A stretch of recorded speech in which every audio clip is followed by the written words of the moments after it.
Hello! Today I'm going to show you how to repeat or loop YouTube videos. Let's start.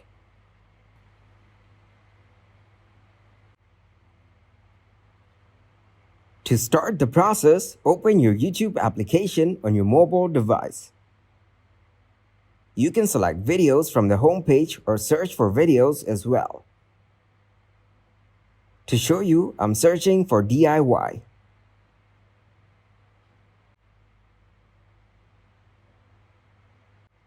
Now select any video from here. Here tap on Settings icon on your top right corner. Now tap on Loop Video.